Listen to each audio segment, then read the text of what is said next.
Hello বন্ধুরা, আপনাদের সবাইকে স্বাগত আমাদের নতুন একটি ভিডিওতে। বন্ধুরা, আপনারা কি এমন কোনো পাখিকে দেখেছেন যে মধুর সুরে গান গায়? আপনারা কি পায়ে মোজা পরা এমন কোনো পাখিকে দেখেছেন? আপনারা কি লাফিয়ে লাফিয়ে চলা কোনো পাখিকে দেখেছেন?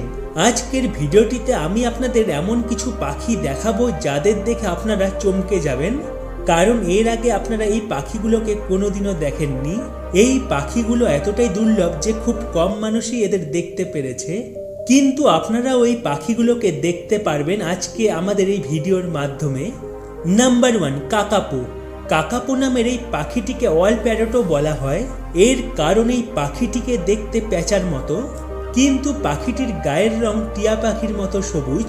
নিউজিল্যান্ডের ঘন জঙ্গলে এই কাকাপো পাখিকে দেখতে পাওয়া যায়। এই কাকাপোর লম্বা প্রায় 22 থেকে 25 ইঞ্চি পর্যন্ত হয়। কাকাপোর বিশেষত্ব এটাই যে কাকাপো পাখিটি উড়তে পারে না, কিন্তু এই পাখিটি লাফিয়ে লাফিয়ে চলে। যেহেতু এই পাখিটি উড়তে পারে না, তাই বেশিরভাগ সময় এই পাখিটি শিকারীদের খাওয়ার হয়।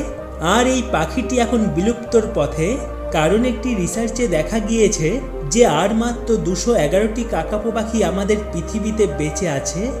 নিউজিল্যান্ডের সরকার এই কাকাপো পাখিকে বাঁচানোর জন্য অনেক রকম চেষ্টা করে। সাথে নিউজিল্যান্ডের মানুষও পাখিদের খুব ভালোবাসে আর পাখিদের খুব সাহায্যও করে। যদি নিউজিল্যান্ডের মানুষ কোনো অসুস্থ পাখিকে দেখতে পায়, তাহলে তারা সেই অসুস্থ পাখিটিকে চিকিৎসা করে। সাথে তারা সব পাখিদের জন্য জল আর খাওয়ারও ব্যবস্থা করে। Number 2, Junin grebe. Junin grebe নামের এই পাখি কালো সাদা রঙের সাথে লাল চোখ দেখে এই পাখিটিকে খুব সহজেই চেনা যায়, কিন্তু এই পাখিটিকে দেখা খুবই মুশকিল। এই পাখিটাকে দেখা কতটা কঠিন সেটা আপনারা এই কথাটা শুনেই বুঝতে পারবেন, কারণ এই পাখিটির বর্তমান সংখ্যা 250টিরও কম। এই পাখিটিকে পশ্চিম মধ্য পেরু জুনিন লেকে বেশি দেখতে পাওয়া যায়। এই জুনিন গ্রিপ পাখিটি লেকে থাকতে বেশি পছন্দ করে। সমুদ্রের কিনারে এই পাখিটিকে কমই দেখা মেলে। জুনিন গ্রিপ এই দুর্লভ প্রজাতির পাখিকে বাঁচানোর জন্য সরকার জুনিন লেকে শিকার করা আর মাছ ধরা পুরোপুরিভাবে নিষেধ করেছে। Number 3, secretary bird. দুনিয়ার সব থেকে অদ্ভুত পাখিদের মধ্যে সেক্রেটারি বার্ডের নাম সবার আগে, কারণ এই পাখিটির নাম যেমন আলাদা আর এই পাখিটিকে দেখতেও অনেক আলাদা সব পাখিদের থেকে। সেক্রেটারি বার্ডকে কিলার কিংও বলা হয়, কারণ সেক্রেটারি বার্ড কিং কোবরাকে মারতে পারে। সেক্রেটারি বার্ডের অর্ধেক শরীর বাজ পাখির মতো আর অর্ধেক শরীর সারসের মতো। এই পাখির পাও অন্য পাখিদের তুলনায় অনেক লম্বা। এই পাখির পা দেখে মনে হয় যেন এই পাখিটি পায়ে লম্বা কোনো মোজা পরে আছে। তাই এই পাখি যখন হেঁটে যায় তখন মনে হয় যে কোনো মডেল হেঁটে যাচ্ছে। Number 4, Victoria crown pigeon. এই সুন্দর নীল রঙের পাখিটির নাম ভিক্টোরিয়া ক্রাউন পিজিয়ন এই জন্য রাখা হয়েছে, কারণ এই পাখিটির মাথার উপর একটি অপূর্ব সুন্দর ক্রাউন থাকে। যেমন রানী ভিক্টোরিয়ার মাথার উপর একটি মুকুট থাকে, ঠিক এই পাখিটির মাথার উপরও একটি মুকুট থাকে। এই জন্য এই পাখিটির নাম দেওয়া হয়েছে ভিক্টোরিয়া ক্রাউন পিজিয়ন।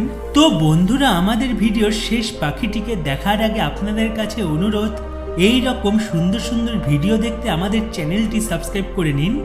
সাথে পাশে থাকা নোটিফিকেশন বেলটি বাজিয়ে দিন, যাতে এই চ্যানেলের সব ভিডিওগুলো আপনি সবার আগে দেখতে পারেন। আর আপনারা যদি ভিডিওটি ফেসবুকে দেখে থাকেন তাহলে ফেসবুকে ফলো করে নিন। আর এই ভিডিওর যদি দ্বিতীয় পার্ট আপনারা দেখতে চান সেটাও কমেন্টে লিখে জানান। Super bird of paradise. Super bird of paradise এই পাখিটির নাম এই জন্য দেওয়া হয়েছে, কারণ এই পাখিটি খুব সুন্দর দেখতে। এই পাখিটির পুরো কালো রঙের হয়, কিন্তু এই পাখিটির গলার নিচে চকচকে নীল রং হয়। আর এই পাখিটি খুব সুন্দর নাচও করে, আর নাচ করার সময় এই পাখিটির গলার নিচে থাকা নীল চকচকে রংটি পুরো খুলে যায়, যা দেখতে খুব সুন্দর লাগে। নিউ গিনিতে পাওয়া যায় এই পাখি, কিন্তু আজ এই পাখি অনেকটাই কমে গিয়েছে। এই পাখিটিকে দেখা খুবই কঠিন।